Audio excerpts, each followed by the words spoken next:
Welcome to Akhand Vidyashram, the first institute of wisdom. Let's discuss about gluten, the gluten syndrome, and the symptoms of many problems associated with gluten. Let me start. Most of us call a person who overeats as a glutton, and I think it's very close to gluten itself. Now come to the question of what is gluten.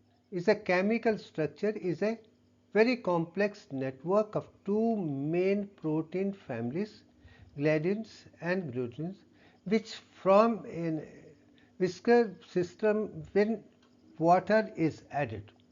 So in other words, there are two types of proteins, which is gliadins and glutenins, which are together with water formed a combination which is gluten and which has a problematic thing. Somewhere water comes to play a role and two types of proteins.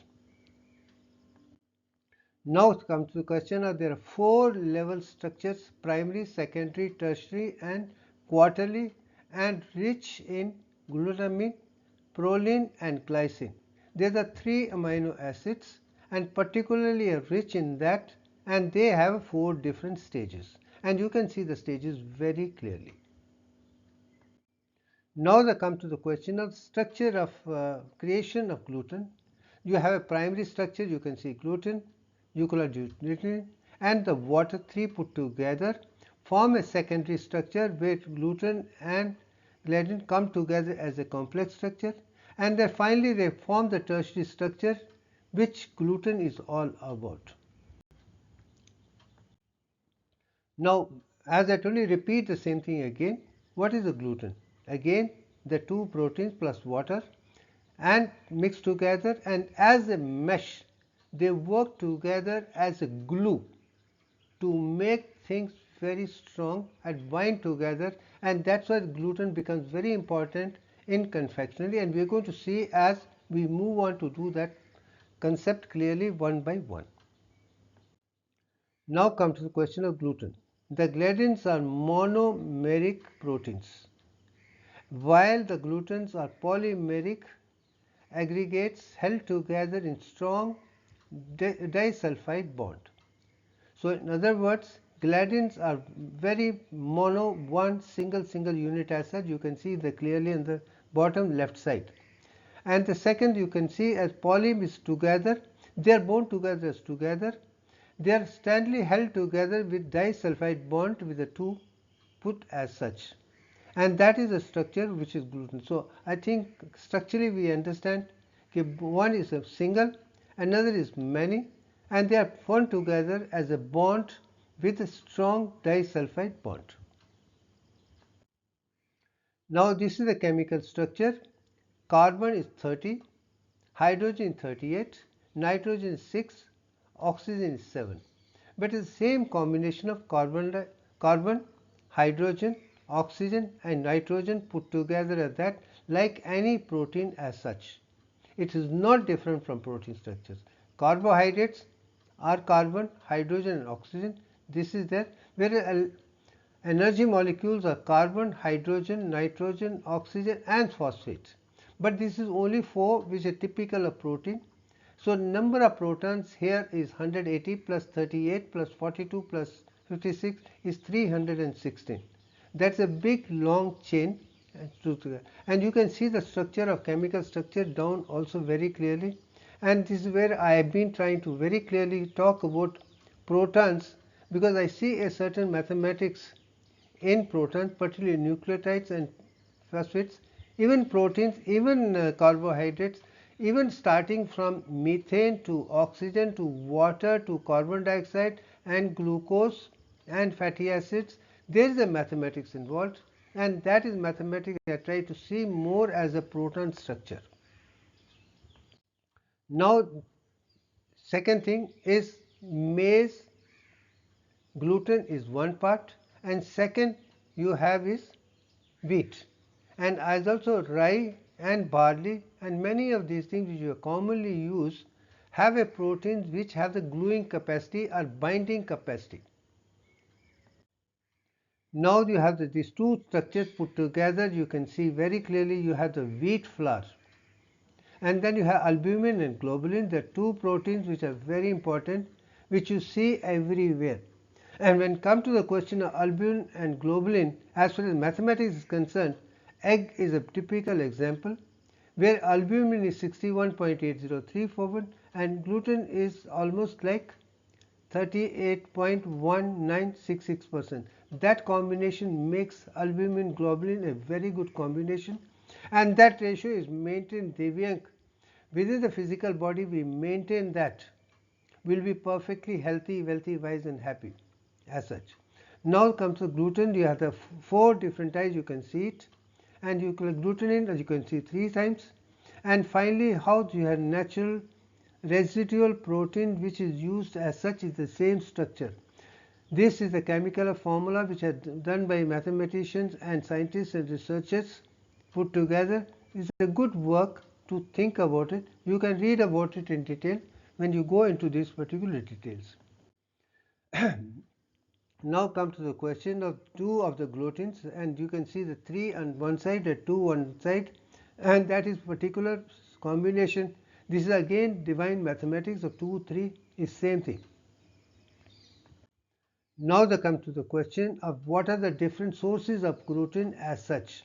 First is put together as wheat, and different types of wheat products get into the gluten family. So gluten rich is wheat. Second is the rye, and that also you can see is very clearly.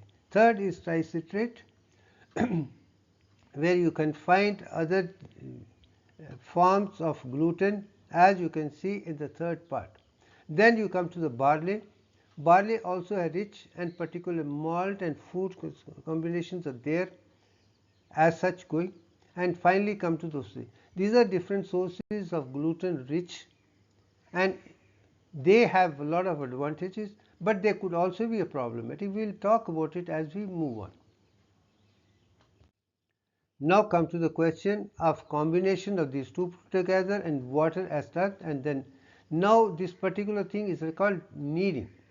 Kneading is what you, when you prepare things for making food thereafter, you take the rice, put water, put together, and then you glub together as such, and most of us add some fat also to the combination to make sure that certain things are avoided and make it also soft and nice. That particular process shows how the process is taken into consideration to make things soft, nice, and they can work out very well for making a good products which people love to eat. Another thing, I'm not going into the choices of other people, but I only want everybody one by one to understand, eat what is good for you and don't eat what is not good for you. Even anything in small quantity is perfect, large quantity could be bad, and anything could be problematic as well as beneficial. That choice you will have to make, what you are comfortable with, what you are personally trained. The reason for me to take up this gluten issue is because there are certain problems which I would like as a problem and also called as a syndrome, and the reason for syndrome is the multi organs come to play a role. It's not one thing alone. It's not digestive system alone. It has an effect on every aspect, and multiple things is a syndrome, is a complex problem. Now let's talk of the uses of gluten first. Gluten is a family of proteins found in grains like wheat, barley, rye, maize, etc. that act as a binder, giving dough a steady, stretchy, classic quality. As I told you, the kneading part as such is put together to make the food for cooking and then eating and enjoying, and concept which is made together to make the product very tasty, very nice, and you would enjoy most of the things which are made with the gluten as such. No wonder the world is using gluten left, right, and front in many forms for different purposes. So this is first is a family of proteins, grains like this. Now there comes to the question of using the glue. As I told you, this is a glue, helps food like bread hold their shape and rise, and it is also added to many processed foods to improve texture and moisture. So in other words, as I told you, There are two types of protein put together with water, which gives you moisture, which keeps it soft and nice. And this glue gives, and maybe little fat or little lipid together is making it much more interesting. And that's how they make bread and many other things as such for people to enjoy. So this is instant gluten as such. Now in food products, the first structure and as I told you is very good. And what are the different things which are important in that particular food industry? It is as a binder. So whatever different products you make, you want to put them together to make a good shape. You need something. So gluten becomes very important. This particular protein, which a part of the wheat, can be taken as such and used as a binder. Our wheat as such are ways other things starch. It has the ingredients together in processed foods like sausage, little beets and veggie, burger, etc. It is a thickener and stabilizer. That is second thing which is used for. And for crispy costings also this is useful, because when you put it and then still boil it or heat it or steam it or whatever different form, it makes the product very crispy, and people like to punch and enjoy a crispy nut. That adds a value, and people who are very fond of eating, they would prefer something of this in food products. And is also enhance the protein. Somehow this also makes the absorption of protein much better, so it could add a value. If you can tolerate it, it could have a fantastic effect. So now let's talk about the problems which I would like to discuss more, which is a syndrome problem. For people with certain health conditions such as celiac disease, gluten can trigger an adverse immune response and must be avoided. Gluten is problem in celiac disease, which is very digestive problems like bloating. I'm going to show you that to avoid that, it's better to avoid gluten as such.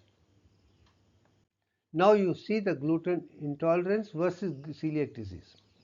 Gluten intolerance means it's not an autoimmune disease, whereas celiac is autoimmune disease. One is inherent gene-based problem, another is not a gene-based problem. As long as you don't have a gene-based autoimmune celiac disease, gluten may not have any problem. But if you have a problem, avoiding that would help you not to have many of the digestive problems or many problems which I am going to talk as we move on. Then there is no, in gluten intolerance, no damage to the small intestine. A small intestine remain thing. Prebiotic and probiotic, there is no defect. Whereas celiac disease causes damage to the small intestine, which are digestively responsible for digestion, absorption, assimilation of carbohydrate, lipids, as well as proteins there. Now come to the third stage. No identified biological markers are there for gluten intolerance, but as I told you, celiac is a genetic DNA based structure. Then symptoms triggered by consuming gluten. If you stop gluten, there will not be a problem at all. Symptoms are triggered by consuming gluten much worse than what you will see without gluten. So both the cases you can avoid problem by avoiding gluten as such. And treatment by a gluten-free diet is a gluten intolerance. Treatment by a gluten-free diet is both. So now you can understand what is genetic based, what is intolerance. Both will be better off without consumption of gluten-free diet. If you have a problem, it's better to avoid. And many people who suffer from digestive disorders like bloating, gas, indigestion, prebiotic otherwise, and not getting complete, they would benefit more to take things which are free from gluten. Now they come to the question of different parts which I am going to talk about it: gluten free and wheat free. Gluten free means food that does not contain gluten, and wheat free means food that talks and confirms wheat is a wheat product as such. Do not contain wheat is a gluten free, may contain gluten. And there are different aspects which I have. Then problem is irritable bowel syndrome, where people have the Crohn's disease and many things, and then bloating, gas, indigestion, etc. is very common with gluten things. Can cause somewhat intolerance also with wheat free. And gluten based disorders are somewhat continue, whereas wheat based products are sure to continue, our disorders are sure to manifest. Now let us say what are the triggers which make gluten syndrome or gluten intolerance have very clear. So what are the triggers, what are the markers which make difference very clear? Wheat containing foods like your bread, pastries, anything which made of wheat, other thing, they could be a cause if you have a tolerance. Avoiding them would be that.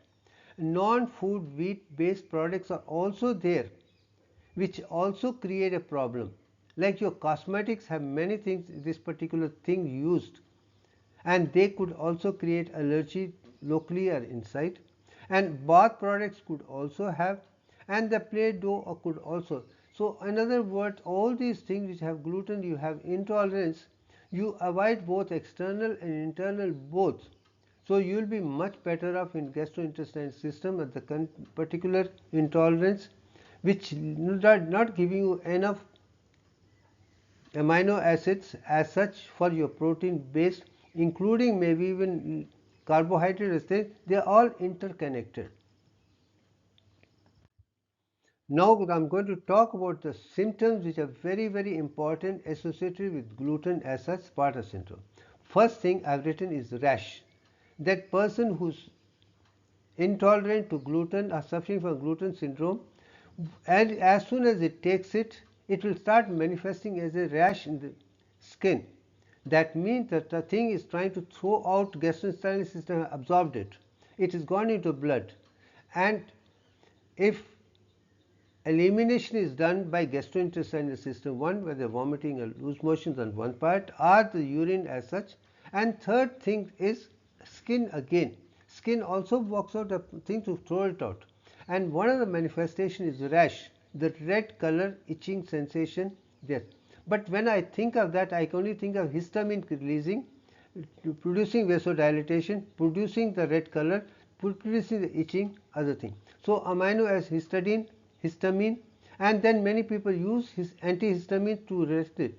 But you are unnecessarily taking antihistamine, which is going to make you lazy, discomfort, and not function very well, is definitely not worth it. So first rash is a problem because of gluten, vasodilatation, histamine, and then histamine is something avoided. So I think you can clearly, gluten is to avoid rash if you have the rash problem by and large associated with that. Second thing is headache. Suppose you are getting migraine kind of headache or things unnecessarily too much. It could be gluten thing. If you have one way or other, many other people even suffering from epilepsy, and many of the problems are much bigger, I feel, are associated with gluten intolerance. If you have avoided it, if you have not even noticed it, you could have it. If you once you notice, you avoid those things, most probably you will not need any medicine to take care of your headache at all. You will be perfectly comfortable. Is it worth having headache and gluten at the same time? Even your very tasty food, if it is a cause for giving you headache, not worth it. Then second thing, when you have intolerance to that, one of the best way to throw it out is also to vomit it out. And you're getting vomiting soon after taking that meal, it's not alterating, it's got inside and it needs to be thrown out, and body has a spontaneous mechanism to eliminate anything which is defective. And vomiting is easier thing, and I do know all of us, when we take something which is not digested, we will immediately vomit it out. And this is where maybe vagus nerve and glossopharyngeal nerves play a role to make it vomiting, including from the throat to the esophagus to the stomach. I think that is again gluten could have it, as you have too much of into that, and it triggers to that extent, I think you should avoid it. Then come to the stuffy nose. Kapha dosha is one part when you get a lot of this fluff coming into the nose and you have a lot of mucus coming. As I told you, this is also mucopolysaccharide. It's associated with monosaccharide because it's a gum-like structure, like a starch structure, and that would produce a lot of things, and that could also show could be because of seventh nerve predominance or because of this. If that is not coming down and if you find the gluten, if it is reduced, you can get rid of your nose. Most of the nose nasal congestion problem will go off, and maybe you can help it through other yogic processes to make sure everything is completely done. I think that makes a lot of sense. If you have a kapha dosha and you are tolerating that, it is not only because of carbohydrate alone. Even gluten rich food which is glut type, more polysaccharide kind of thing, could also be effective. Second thing. Fifth thing comes to is sneezing. Suppose you take it and you start sneezing. That is another way to throw it out. That means it's also something which is not at all required. When it's not required, it's better to free yourself from gluten diet, rich diet, which is in that. And I think this is where we need to really choose. Do we really need to be healthy, wealthy, wiser, or suffer from it?